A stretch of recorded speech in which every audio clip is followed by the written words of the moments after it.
sir. Welcome to the immortal hills. Thank you.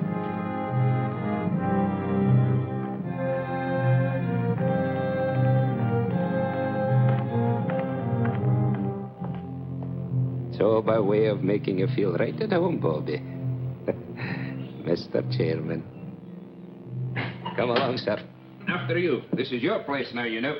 Of course. It isn't as if you was any stranger here, Bob. Yes, but somehow this place all looks different to me. Like I never saw it before. Well, maybe I never had to. It's cold as an icebox in here. Oh, that thing hasn't worked in years. Cement holds the wet, you know, makes the air a wee bit Christmassy. Won't bother you none once you get down to work. I'm not sworn in yet. Oh, that's only for show, sir. Now, let me see if I got the list of committee men right. First, Chairman Robert Kraft. Yourself. Mr. Honiger, Treasurer, your Uncle George, Secretary, and, of course, Mr. Trowbridge and Mr. Bates. Making 5 in all, right? Right. You can find me at any time. My dwelling straight across the boulevard, opposite the gate. Makes it nice, living so close to my work. Now, would you like to see the sights, sir? Give the roof a chance to catch the heat. Mm-hmm. If you care to make a tour, it's a bit warmer outside. That's quite a map. Oh, yes, sir. That's a map of the entire cemetery, down to the weeest speck of dust. Here we are, and here's my shed with the row stone, and there's the gate you come in. Certainly kept it up to date. There's a new mausoleum on here already. Aye. Oh, yes, sir. This map's going to be a big help to you, Bobby. Suppose you got a customer and you want to know what ground we can show him. This is where the map comes in. One look and quick as a wink, you know who's where and what's what. It's them pins that makes it so easy. The black ones stand for the ones that is already there, and the white ones for them as has made their arrangements for the future. Now, for example, here's my place. Lovely, isn't she, Bob? There. Sun in the morning, but gets those trees to give shade in the afternoon heat. McKee, you've been on this job now 40 years, right? Aye. Well, I guess the committee's right. It's high time we retired you. Nothing to worry about. Full pension. You draw the same check every month. I'm to be paid for nothing from now on. No, you're to be paid for 40 years of devotion. And that's something. Anyone in mind to replace you? Oh, I hadn't given it much thought, sir, but, there must be plenty of young and hard-muscled toffs would give the right teeth for my shoes. It's a lovely place to work. You're outside, near Mother Air. Well, let me know if you find somebody. Oh, I will. Yes, sir, that's quite a map.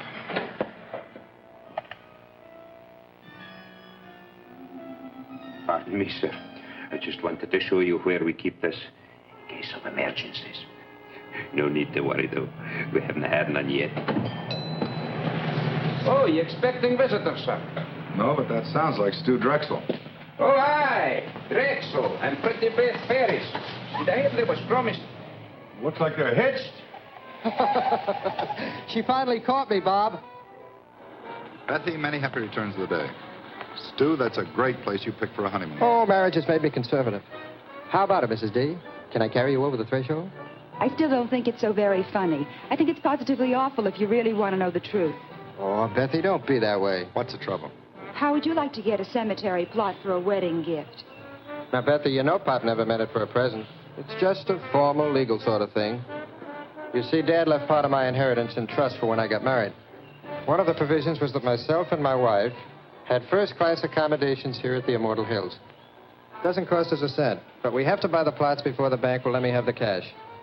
You know, Dad, he never did consider me much on responsibility. He was a very smart man. Oh, aye, that he was.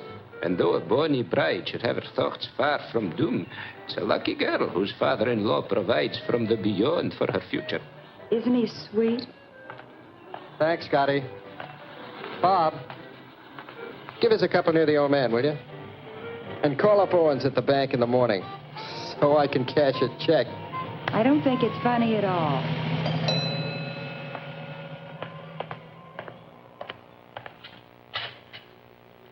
From the last administration, sir. Folks get a wee bit rocky when they come out here sometimes. Best to be prepared. Down the hatch.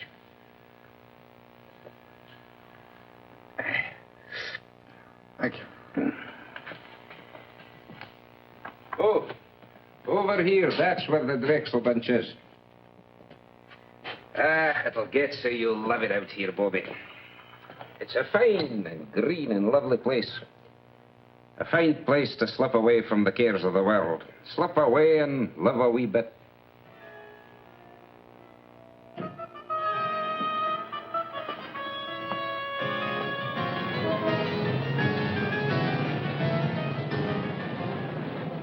As retiring chairman of the Immortal Hill Cemetery Management Committee, George, I haven't got... it is now my very great pleasure to announce even the think appointment of Robert Kraft, president of Kraft's department. Now, George, don't shush me. You railroaded me into this. Now, wait a minute, Bob. It's your turn. Last year was his turn. The year before it was mine. Nobody refuses to take the chairmanship. Pardon us, Henry. President of Kraft's department store. Why? Nobody ever has. It's just not done, son. Well, can you give me one good reason why I should take over the management of a whole big cemetery when I'm up to my neck in my own business? As retiring Hold it. Of course I can. Tradition. Particularly for us Crafts. You always harp on dignity, honor, prestige.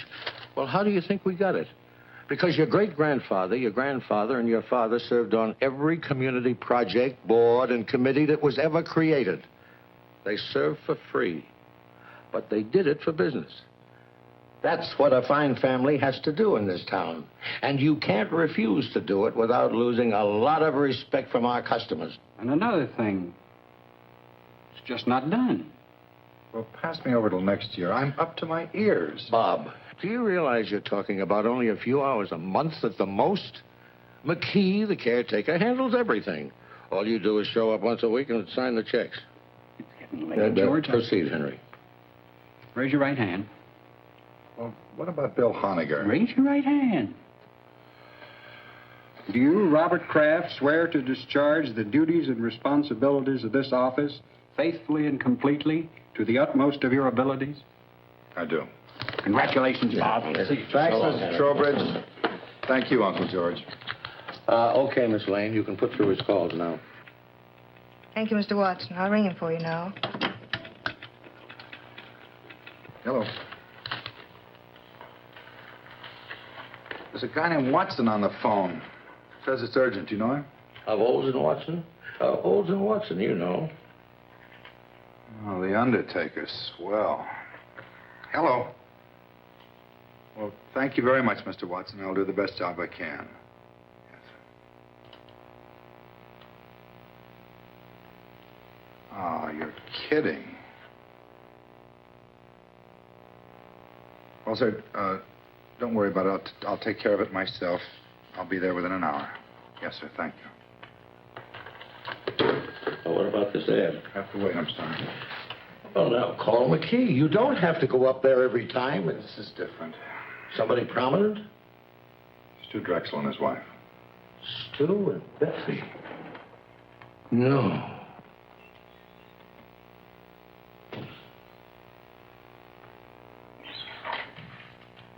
Hi.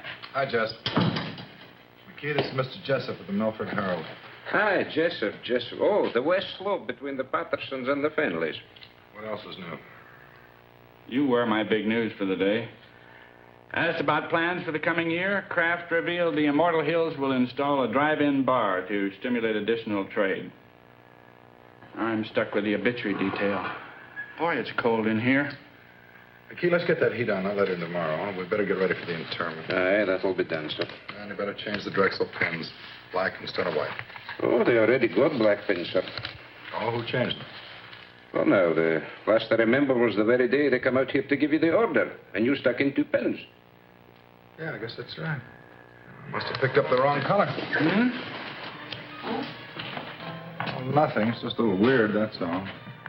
What? Well, the kids came out here right after they tied the knot. They bought a couple of plots. Stu was complying with some technicality in his trust. And it was all very cute. We had a couple of laughs. And afterwards, I jabbed 2 pins in the map, white pins, I thought, just to make it official. And I hear today they've been killed. And the maps had them on the blacklist all the time. Okay, so what? Well, nothing. It just made me feel a little eerie, that's all. I think he means he marked the young couple for death, sir. Yeah, I guess that was it. That must have been the feeling I had. Well, it's funny what'll go through a guy's mind, isn't it? Do me a favor, McKee. If he starts fooling around with those pins again, be sure he stays away from the west slope, between the Pattersons and the Finleys. Indeed, I will, sir. Hi, Annie. What are you doing out here? I had a luncheon date, but I was stood up. I know a nice little place down the street. I just might take you up on that. I won't hold my breath. George told me about Beth and Stuart. I just had to see you. Made me think how lucky we are just to be alive and together. And this is Mr. McKee. This is Miss Craig, my fiancée, Andy. How do you do? Miss, would you be wanting me for anything else, Bobby? No, thanks, Andy. Bob. What's wrong? Oh, nothing. I'm just a little depressed, that's all. But you'll take care of that. And I kept wishing we could keep our appointment. Oh, rendezvous, if you don't mind. Your gray flannel is showing. Actually, do you know what made me turn around and come here instead of going home? Mm-hmm. Well, I was driving along, feeling rejected. And then all of a sudden I saw you very clearly in my mind. Bob, it's just that you're too attractive. After all, president of a department store and in charge of the Immortal Hills. Irresistible. I saw you and I heard you. Lunchtime, Annie. That's what you said distinctly. Lunchtime, Annie. Well, I can do better than that, I hope. Oh, you did. You said, I want you. And I need you, and a whole lot of lovely things I'd be embarrassed to repeat. Yeah. You know, just about the time you were seeing me, I had you on my mind. That's amazing. No, I mean it. And I don't blame you for not wanting to repeat what I was thinking. We better go to lunch or get married. Or I can just as easily join Jess at that little spot down the road he spoke of. We regret the management does not permit exchanges once the merchandise has been purchased. Then I'll freshen up.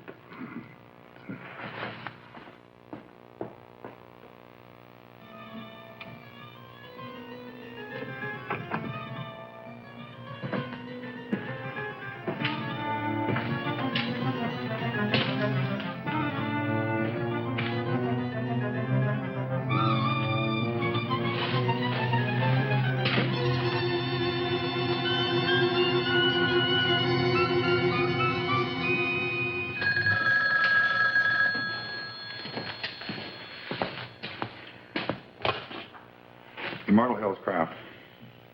Hi, Carl. No, terrible. No, I'm sorry. The funeral's been confined to the immediate family. Yeah, all right, Carl. I'll see you later.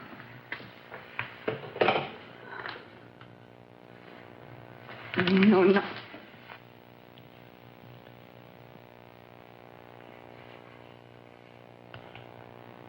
Yeah, you're right. What? You're right. We are lucky to be alive and be with each other. Come on.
Nobody home. Eat nor drink nor money have none. Still, well, Hey, Bobby.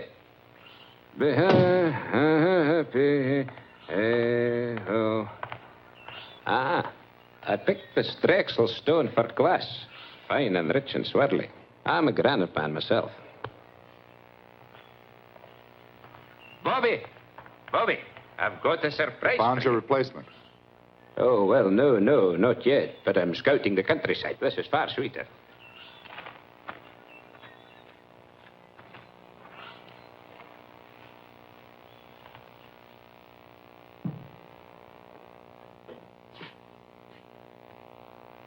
This is what I call getting things done. Gee, you should have been an executive.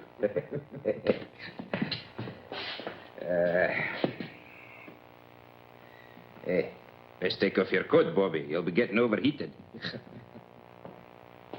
Fairly quiet this week. Only one passing. Now, if you'll just sign these. Just get rid of these flowers. Oh, aye, they smell a wee bit sickly. I was hoping to keep them for the burial this afternoon. We need much help? Oh, no, this is just an average funeral. They don't come like the Drexel doings every day, thank the Lord.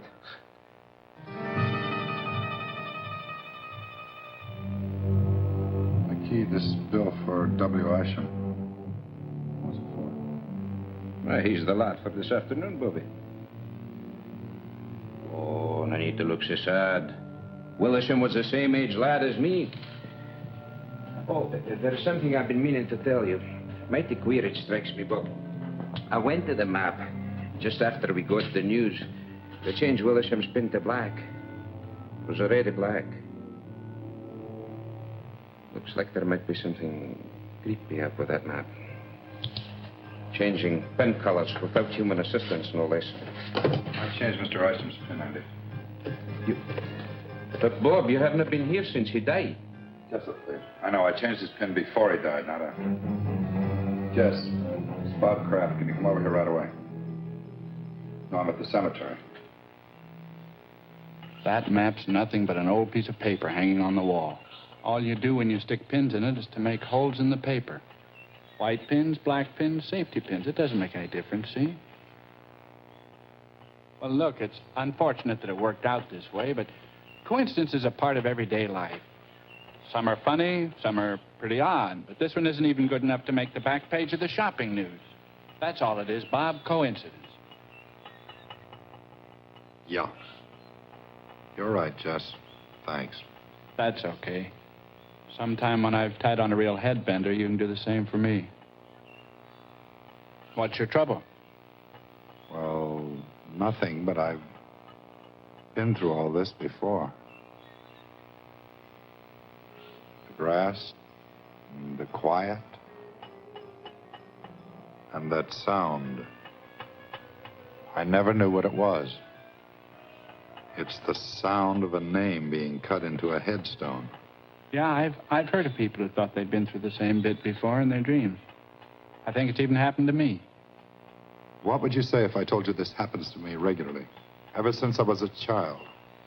Sometimes as often as every other week. I'd say you were sensitive or exaggerating. Third floor sportswear, 9280, gross. Compared to 8500 as the same date last year.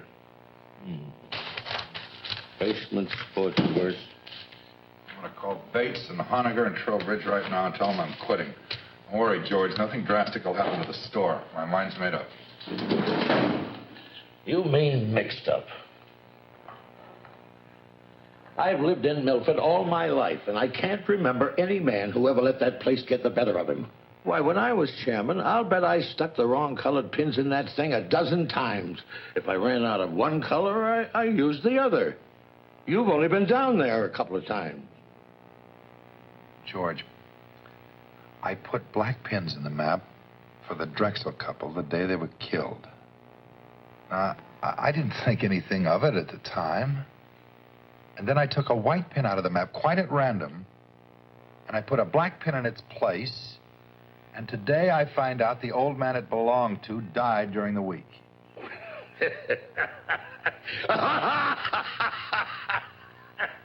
Bob, that's terrible. For heaven's sake, Bob, everybody loves a ghost story. Where's your sense of humor? You don't really believe that stuff you're telling me, do you? No. I still think I may be learning something about myself.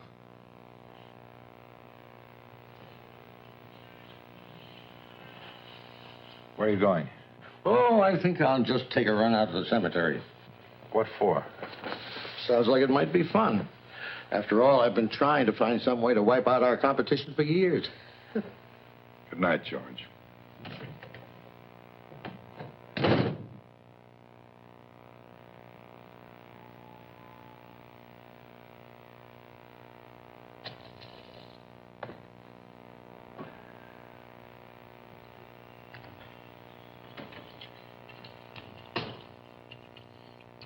Want to take my car? All right.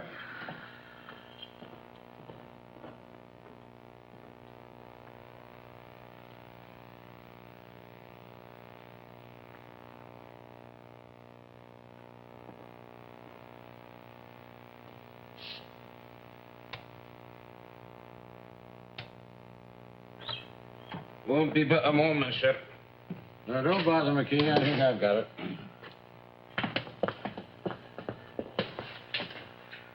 Oh, that'll be all, McKee. Is everything all right, Bobby? We'll see you later, Andy. Well, the place hasn't changed a bit since I was chairman. A few more pins in the map. Black ones. White ones, too. Sit down and relax, Bob. I think I can get this whole thing cleared up for you. What are you going to do? I'm going to convince you that there's nothing out here for you to worry about. George, let's forget this. Bob, I said I'm just going to convince you.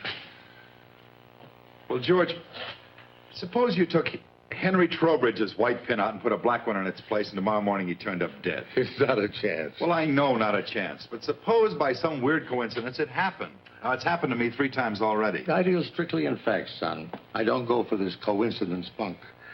But if Henry Trowbridge even looks a little peaked tomorrow, you can resign and I'll back you up. Now, Henry Trowbridge, let me see if I remember. George, I just mentioned Henry as an example. Now, you're not going to use him.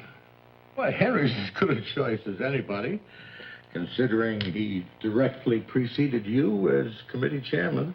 Wait a minute, George. You better let me put the pin in. If you do the honors and nothing happens, it won't be quite as conclusive. By all means. Let's not diverge from the established pattern. But I'll have you know I was no slouch when it came to pinning the tail on the donkey when I was a kid. No reflection on Henry. Go ahead, Bob.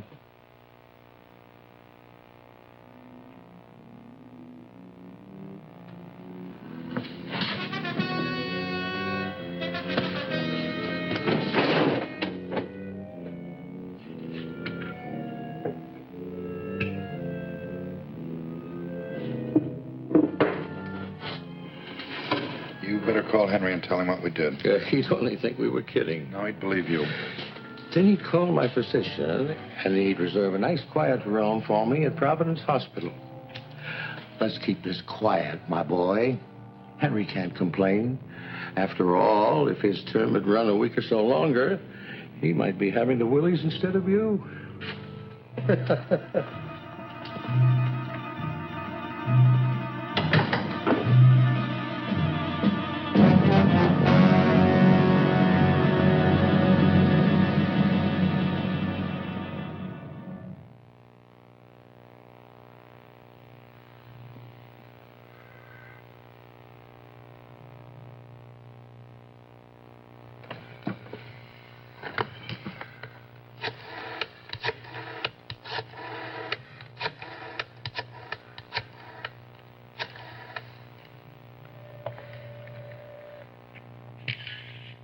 Hello, Miss Trowbridge. This is Bob Kraft. What are you doing up so late?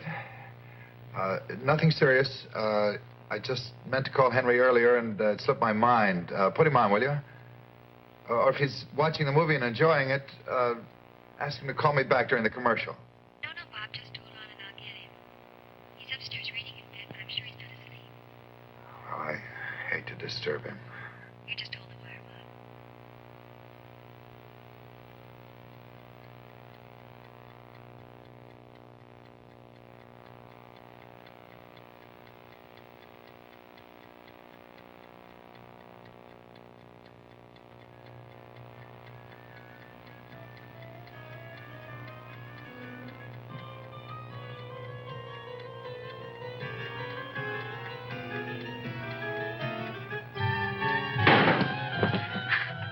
Hello, Henry?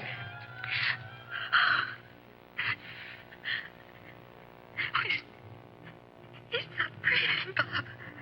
I've got to call a doctor. I understand. I'll hang up right away. I'm terribly sorry.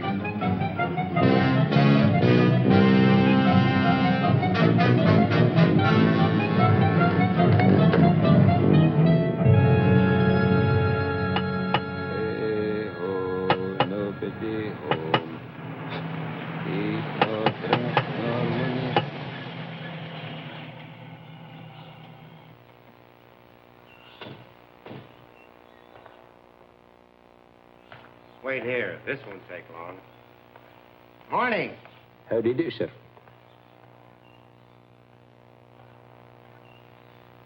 Well, I don't understand it. Jess said he'd be here in 20 minutes. Lieutenant Claiborne? So that's it, huh? Sure big enough. There are the black pins, eh? We're particularly concerned with these four. Isham and the Drexel couple, and now Trowbridge. Let me get this straight, Mr. Kraft. You say that every time you stick a black pin in the map, people turn up dead? That's right.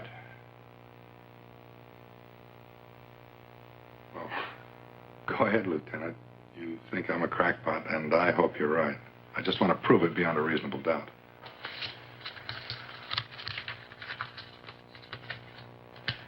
Stewart and Elizabeth Drexel, DOA, emergency receiving hospital, result of highway collision. William Isham, cause of death, cerebral hemorrhage. Henry Trowbridge, coronary thrombosis. Well, the rule is this. Where no evidence of homicide exists on initial investigation, the matter will be dropped. Investigated and found nothing. Sorry. Jessup? What's new, or should I say real? Nothing like murder, if that's what you're after. I'm sorry Bob saw fit to disturb you, Lieutenant. No harm done. What do you make of it, Jess? I keep telling him it's just coincidence. Yeah.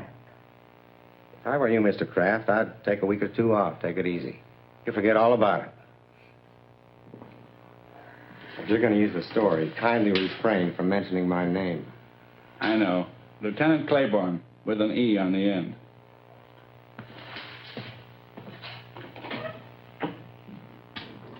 Boy, I think 4 deaths could appear so flimsy to a policeman. You never should have called the police.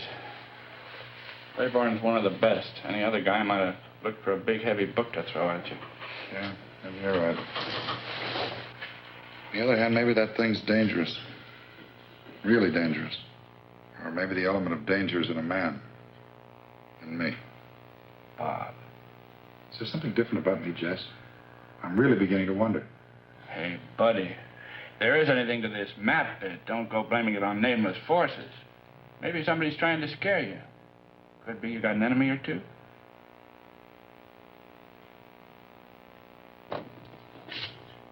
Somebody using your desk, George. He came in to keep me company, darling. That was very sweet of him. Oh, darling, you must be dead tired. I'm all right. No sleep, and then to have to go back I'm out all there right. again? There's no crime in needing a good rest. George, I've got some correspondence to take care of. I've already taken care of your mail, and I took the liberty of making reservations for you. Flight 33, leaving for Miami at 5:45. My pal Sanford owns one of the finest hotels on the beach. George, thanks anyway. There's nothing I'd rather do, but I can't possibly go now. Bob, I gave you my word. If anything happened to Henry, you could resign. I talked to Charlie and Bill Honiger, and they understand completely. It's all fixed, son. The situation's changed. Until this thing's cleared up, I'm not about to resign. Oh. And when you tell the others, ask them to meet me here in my office, 7:30 tonight. Awfully short notice. The committee can't just ignore what's happened. I guess you're right. Darling. And I'm sorry, I didn't mean to snap at you. Now, why can't you resign? Well, because possibly something real, unreal, I don't know, is waiting to kill one of us every time I jab a black pin into that map. Bob, you're talking about Henry Trowbridge. The poor man died of a heart attack. Heart disease is the country's #1 killer. Maybe not in Milford. Oh, Bob, you can't mean that map is literally killing people? No, Ann, maybe it isn't the map. Well... What about the other day? You saw me, you heard me. Lunchtime, Annie, I want you, I need you. Bob, I was obviously trying to bring a little romance into our very dull and dismal lives. No, Ann, don't try to deny it. I No. do deny it. Bob, I love you. I'm not in any sort of occult thrall to you. Hey, can't you take a joke?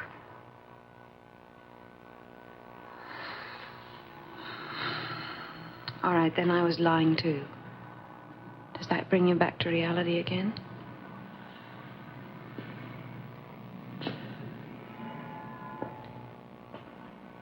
Bob,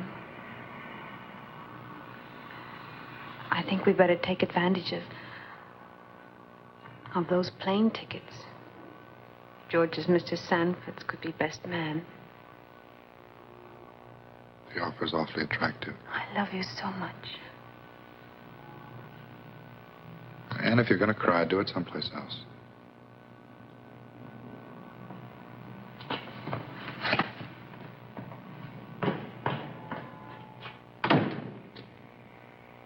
Now, Bob, it's real simple. We're willing to play ball with you. If you want to remain chairman of this committee, we wouldn't think of trying to dissuade you. Because we have confidence in you. Full confidence. All the confidence in the world, Bob. Now, all we want before we break this up is a promise from you, Mr. Chairman, that before you turn in tonight, you'll go out to the cemetery. Now, let me finish. You'll go out there and change my white pen to black. Charlie's and George's. Just as simple as that. And then go home and go right to bed. No, sir. You're not the committee, Bob. You're only our chairman, with the duty to carry out the will of the majority. We feel that you should do as Bill said, because it'll put an end to this business once and for all. Otherwise, we'll do the resigning right here and now. Well, let me sleep on it. Let's all sleep on it. I don't think you people realize what might be involved here. Motion defeated. Tonight. Well, your devotion to the principle of majority rule moves me deeply. Okay. And good night.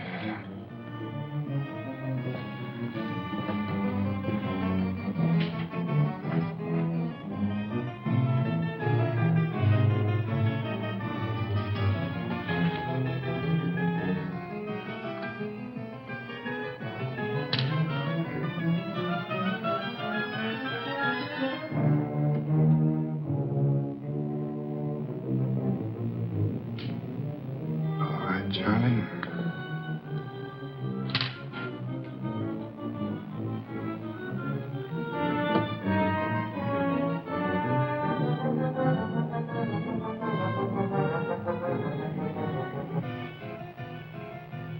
Here goes nothing, Uncle George.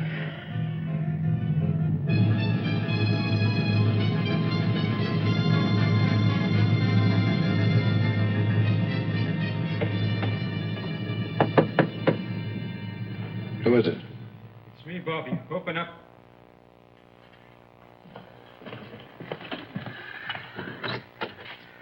I seen your car lights from my window driving through the gate, so I come running. You needn't have bothered McKee. You put in a full day already. Now, I'll see you tomorrow. No. Bobby, please. Bobby, listen. When you locked and bolted this place, I said to myself, now there's a man who knows his business. That's what I said. He may not know everything, what's behind it, but he knows when a thing's to be fooled with and when it's to be left alone. There's nothing to fear with a man like Bobby Kraft at the tiller. That's what I said. Well, that's fine. Now, you run along home and don't worry about a thing. Nothing's going to happen to you. No. Please. Bobby, lock this door again and send yourself home. Or else, who can answer for what may happen to the whole miserable lot of us? It'll have to be open sometime. If I don't do it, they'll get somebody who will. Good night, Andy. Good night.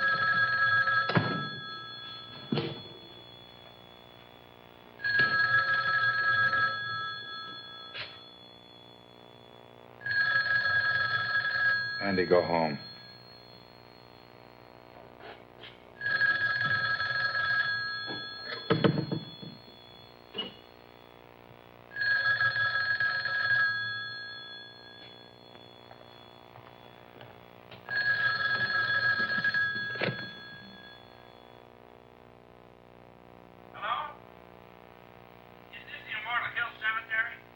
What do you want, Jess? Bob?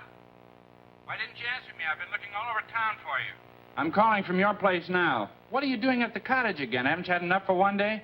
Jess, I think I've done something terribly wrong. Oh, Pete, what are you talking about? Well, we had a meeting of the cemetery committee after closing tonight. Bill Honegger, Charlie Bates, and George, everybody. And they voted to make me come out here to the cemetery and stick black pins in the map for each of them. Just like it was some kid's nightmare. So I did it. Jess, there's a black pin in that map for Charlie Bates and Bill Honegger and George. And if anything happens to them, to any of them, it's my fault, nobody else's. Nothing's going to happen to them, Bob. As a matter of fact, I think they did you a big favor. I've never heard of a coincidence involving 3 people dying all at once. By tomorrow at this time, this whole big worry of yours will be nothing but a lot of hot air. Well, I hope you're right, Jess. I guess there's nothing for me to do but see this thing through. I think I'll check on him myself and see... Bob? Bob?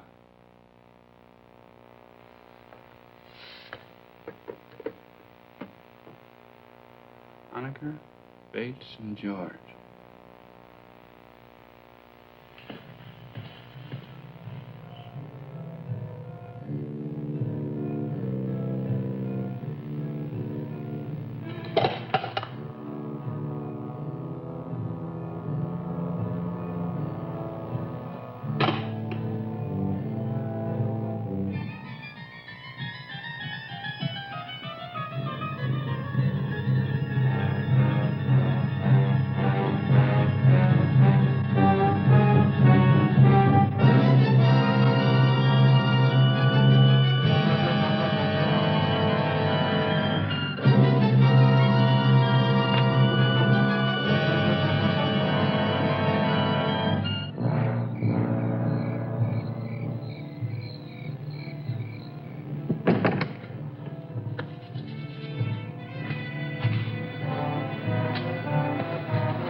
Lieutenant Claiborne, please.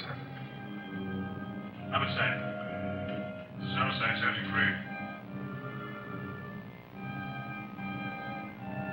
3. Lieutenant Claiborne, please. I'm here. Can I take a message? Sergeant, this is Bob Kraft, Kraft's department store. Oh, sure. Oh, wait a second. Wait a second, I'll check. Mr. Kraft, are you calling on police matters or just something personal? Well, it's a little bit of both, Sergeant. Drive at Adams 1311. Thank you.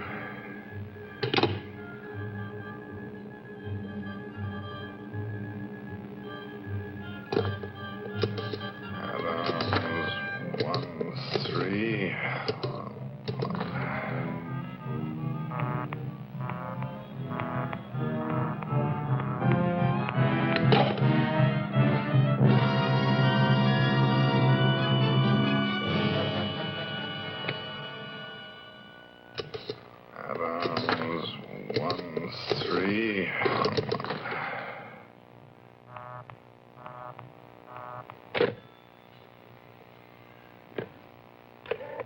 Adams 1311.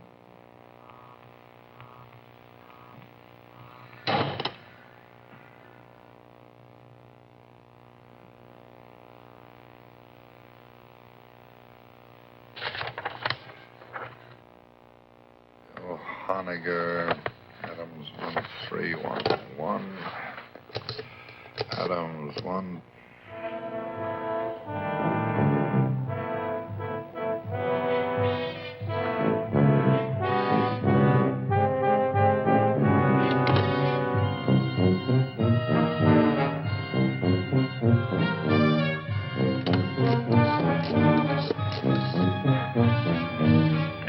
Give me a homicide. Yes, sir. Homicide. This is Bob Kraft speaking. I can't get through to that Adams number. No. Claiborne's at that number, and it's imperative that I speak to him right now. Well, sir, just a second, sir. I think he's reporting in on another line. I've been trying to get you, but your lines are busy. Hang up and I'll call you back right away.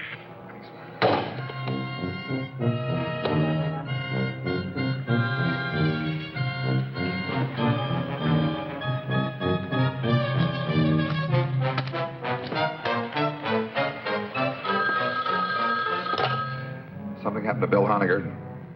Hello. Yes, Bob.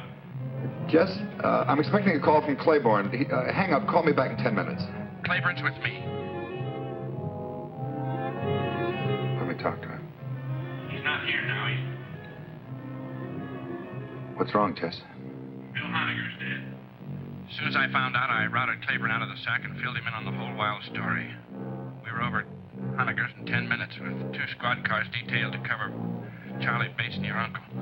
How did Honiger get it? Well, he didn't. That's the trouble. What? Poor guy just dropped dead. Nothing out of the ordinary. Bates? Charlie Bates? They found him in his apartment. Say it. No homicide. He just stopped breathing. George? George, yeah. I called and told him about Honiger before I left for Claiborne's. By the time the police got there, George had already left. Well, they'll find him, Bob. Don't worry. I'll be waiting for word about George. Let me know.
see you followed our wishes to the letter. Come on. I'll drive you home before you catch pneumonia. You three men made a terrible contribution to this town tonight, whether you meant to or not. I'm not going anywhere, Uncle George. I'm staying right here. Well, I'll admit that, what was Charlie and Bill going so suddenly? Charlie and Bill and Henry and Isham and Beth and Stu. Stop looking at the map. You're looking at it. I'm looking at you. We're both waiting. Aren't we, Uncle George? Waiting to see if you escape. Escape dying? Nobody escapes that, my boy. The only question is how long. The only question is, does a man die in his own time or in the maps? So far, everyone's been forced to conform to its schedule. Everyone but you.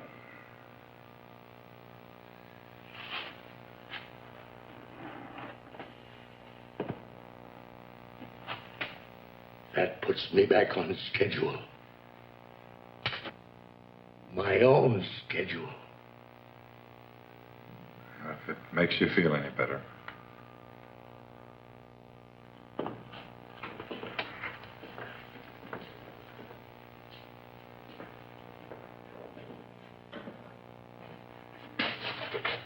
Let me tell you something. From now on, if you want to see me, you're going to have to come down to the store.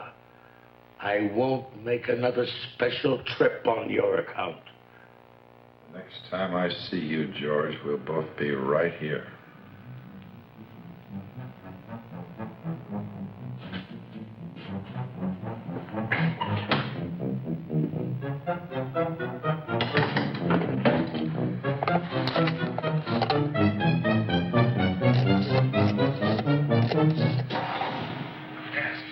Homicide. Homicide. This is Robert Kraft out at Immortal Hills. Hi, Barnes speaking. Lieutenant, my uncle just left here. I think under the circumstances, the least you can do is put a man on to watch over him, no matter how ridiculous the situation seems to you. Thanks a lot, Mr. Kraft. We'll take care of it right away. He's wearing an overcoat over his robe and pajamas. We put a description of the wire quite some time ago.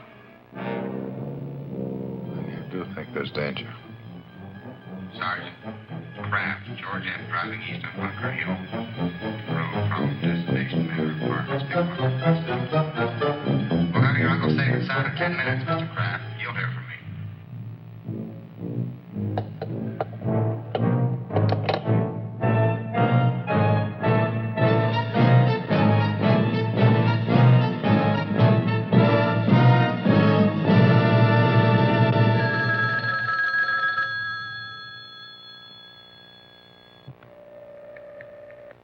Are you sure your uncle was out there tonight? You didn't just think you saw him?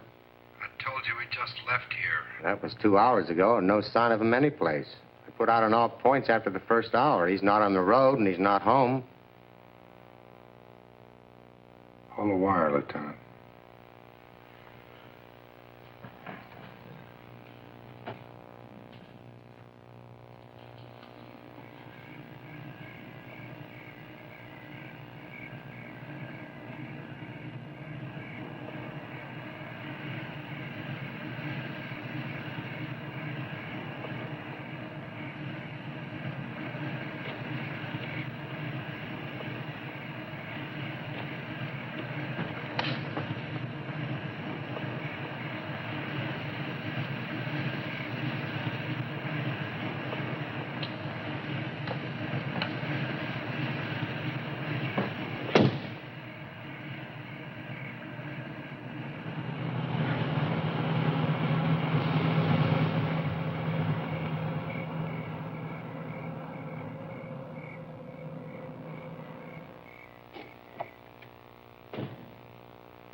You better come out, Lieutenant.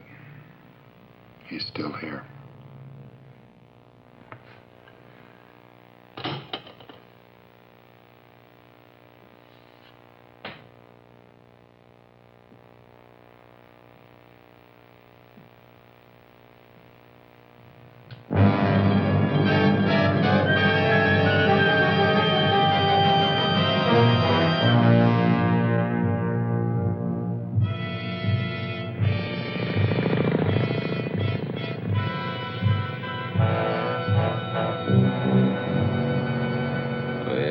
All the day, Randall, my son, where have you been all the day? Andy! Someone, I've been out hunting, mother. I've been out hunting, mother. Make my bed soft, mother. Make my bed soon, for I'm sick. Andy! Key, I'm going to burn that stuff in the greenhouse if this heater doesn't work by tonight. Bobby, it took a whole lifetime of collecting for me to get the whole caboodle here. And see here, you haven't even touched your food. Man, you've got to eat if you want to keep above the ground.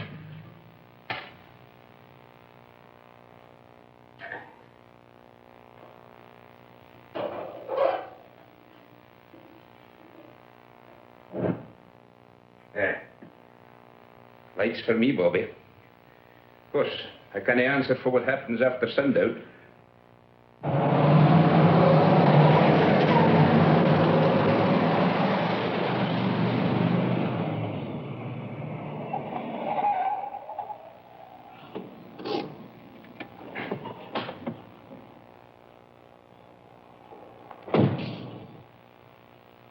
Better wait in the car.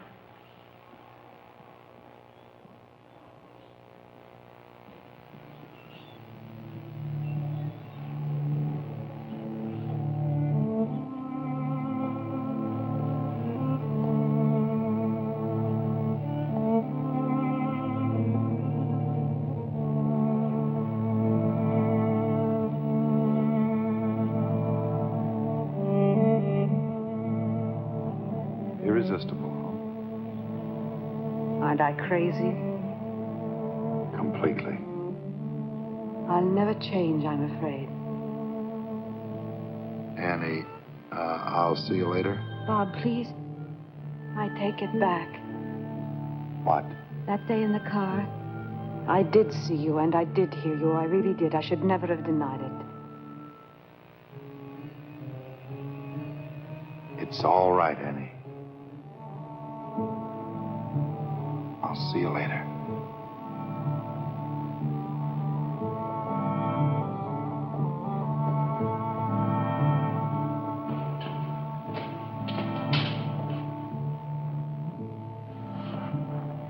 You have a party named Jacob Mittel someplace on the map? M-I-T-T-E-L. William Porter? Sure. You know him? Yeah. We contact the French designers through Middle. Matter of fact, he's in Paris now.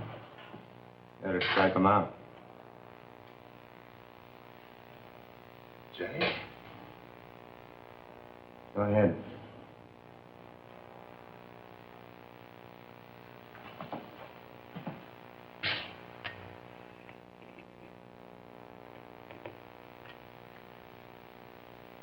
How did he die? He isn't dead. At least not yet.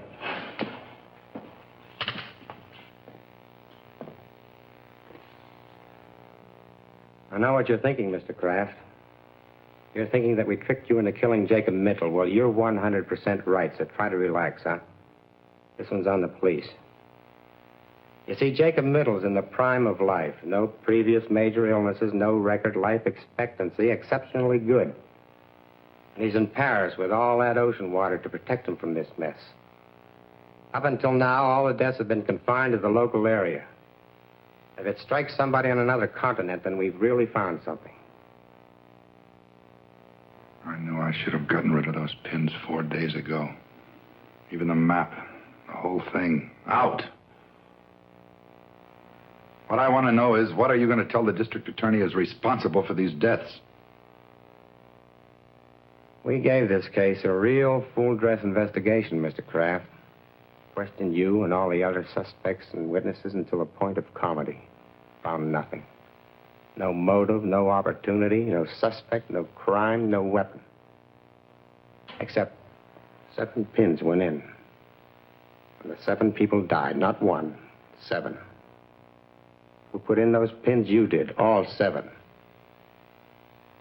Other chairmen and so on have been putting pins in that map for years, and nothing happened. But with me, it isn't impossible for a certain kind of man to be endowed with powers that nobody had ever dreamed he could have. A lot of scientists claim that. Maps and pins can't kill alone. The power of a human brain has to be behind them. Like in the Indies, I guess, those voodoo dolls you hear about. Witch doctor sticks pins in the thing until the guy in question is jinxed into dying. Of course, I know he didn't mean to kill anybody.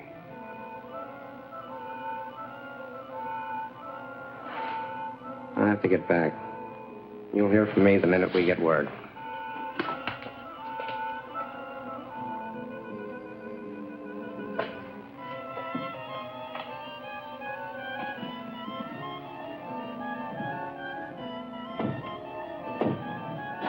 I think I'd best be running along, too. Bob. I think so.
Destroyed them.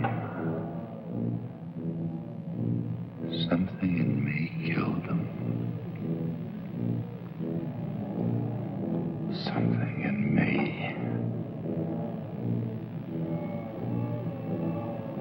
But I couldn't refuse the job. Not a man with my reasoning power.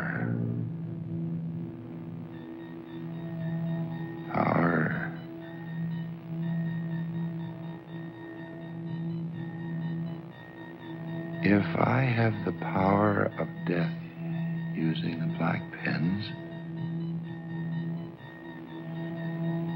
then I must have the power of life using the white ones.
This is the cemetery, that's right.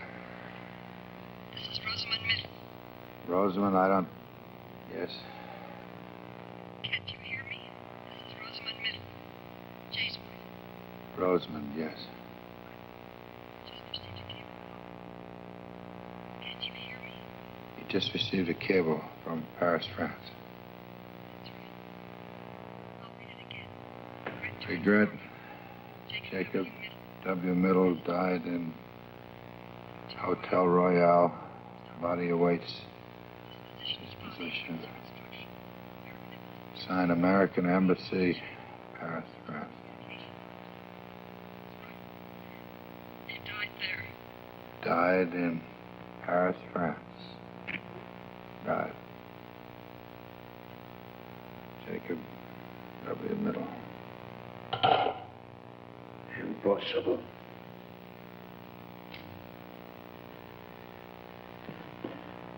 Impossible. He cannot be dead. But... What? You still think that thing's the killer?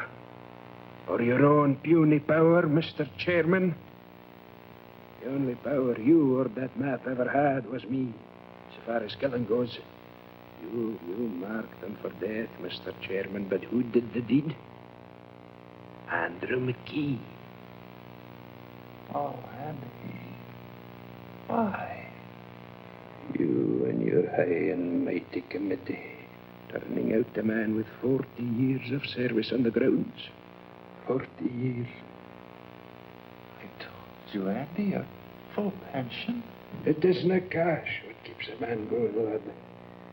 What keeps his feet on the ground and keeps him on the job till the Lord makes him quit.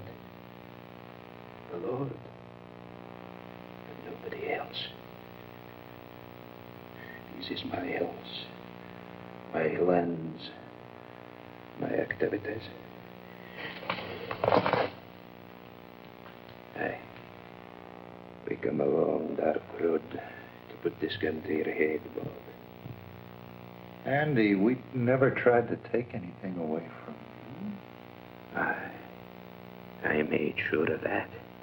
I snuck up on each one of them in turn when they was alone and held them fast like so until they went. Aye, even big old George, your uncle, left as easy as a baby. That doesn't explain what happened to Middle. Middle's dead. Will you stop that confounded talk, man? That map's not but to do that. You fool.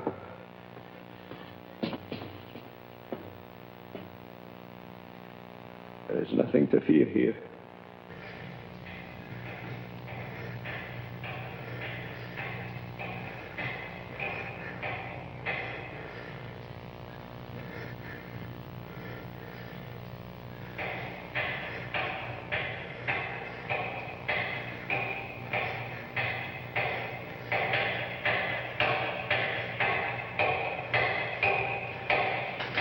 That map.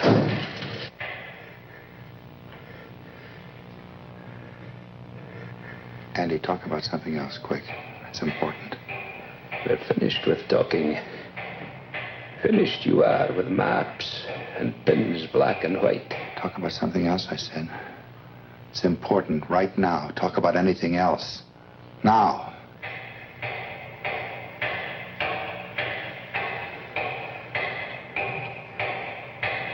Why? Because I caused you to kill those people. Andy, you better get this straight right now. You heard that lieutenant. It's possible for some people to have things inside them that make other things happen. Nothing is impossible for a man like that if he thinks about it hard enough. I know you, Andy. You're no killer. I made you do it. You talked me into killing them? Then they could all be back. Andy, I never knew it. How'd you account for that? That noise. Can't you hear it?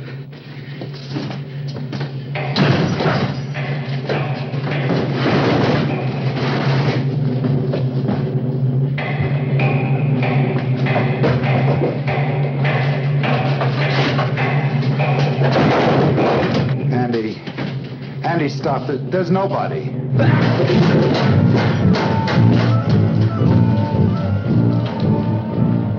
They could all be back. They could all be back. Stop.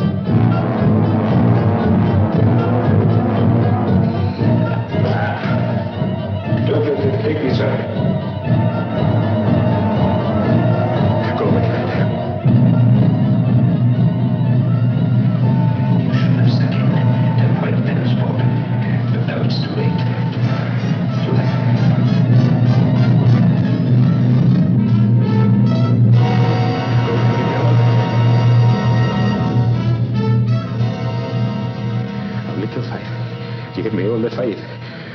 No te Andrex.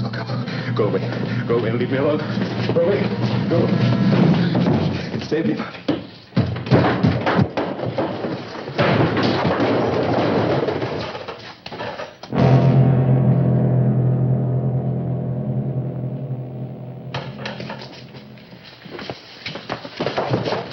He's dead, Lieutenant. All right, forget the normal procedure. Get him out of here.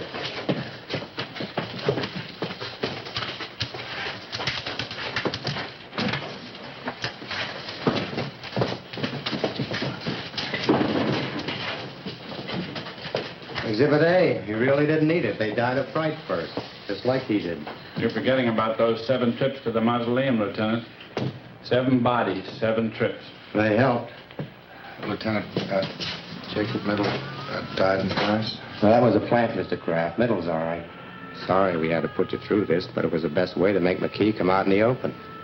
Mrs. Middle stayed up all night at headquarters, waiting for us to call in. My radio car is posted just outside. We signaled her to phone you and tell you that lie about her husband. Am I getting through to you, Mr. Kraft? Well, not quite yet. We watched him, Bob. He actually managed to unearth all 7 of them. Wonder what got into him. It was those white pens.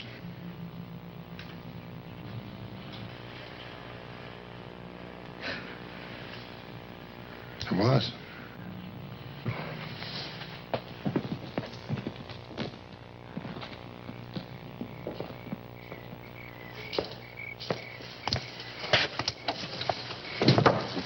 Annie, I've lost my overcoat. Oh, where? Which one? I'll get it. No, never mind.